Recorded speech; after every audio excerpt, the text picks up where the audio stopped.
এটা নিজেও স্বীকার করলেন যে উনি অনেক জায়গায় দেখেছেন যে এই করাপশনটা হচ্ছে। তখন আমরা এটা আমাদের দাবিগুলো ওনাদেরকে জানালাম যে আমাদের এই দাবি আছে। উনি বললেন উনি কিছু জেলা থেকে রিপোর্ট পেয়েছেন, কিন্তু কিছু জেলা থেকে রিপোর্ট পাননি।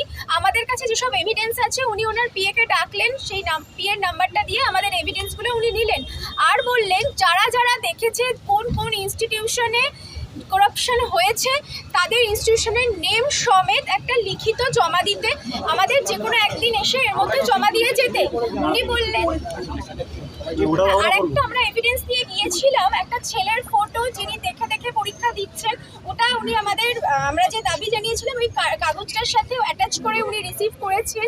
উনি বলেছেন যে আরও যে জেলা আছে সেই সমস্ত জেলা থেকে আরও তথ্য নিয়ে আর আমাদেরটা অবশ্যই উনি ইনভেস্টিগেট করে দেখবেন। তখন আমরা বললাম যে এটা করতে আপনার কত সময় লাগবে, আমরা কিভাবে এটা জানতে পারবো।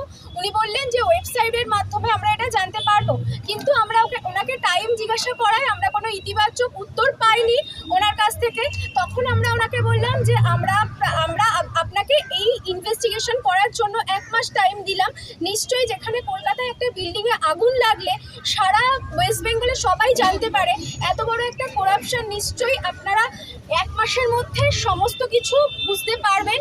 আমরা 1 মাস পর আবার আসবো আপনার কাছে উত্তর নিতে, তার আগে যদি কিছু হয় আপনি অবশ্যই ওয়েবসাইটে আপলোড করবেন। উনি আমাদের কপিটা রিসিভ করে উনি সেটাতে সম্মতি জানিয়েছেন। পরীক্ষা বাতিলটা অবশ্যই কমিশনে বলবেন, এই পরীক্ষা বাতিল হয়ে রি-এক্সাম নেওয়ার কথা।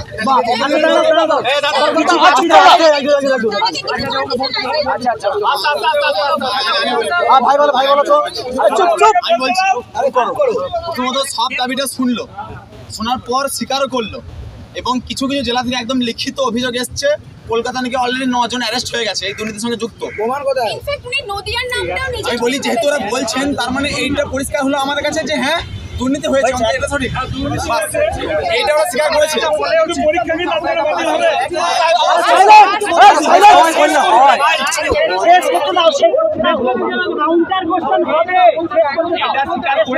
দুর্নীতি হয়েছে কলকাতায় অলরেডি 9 জন, 4টা না 6টা ডিস্ট্রিক্ট বললো যে রিপোর্ট এসএসসি ডিস্ট্রিক্ট বলছে, বাকি ডিস্ট্রিক্ট রিপোর্ট পাইনি। এবার আমি ওটা এখন খারাপও বলতে পারি না, ভালো বলতে পারি না, যেহেতু রিপোর্ট পাইনি।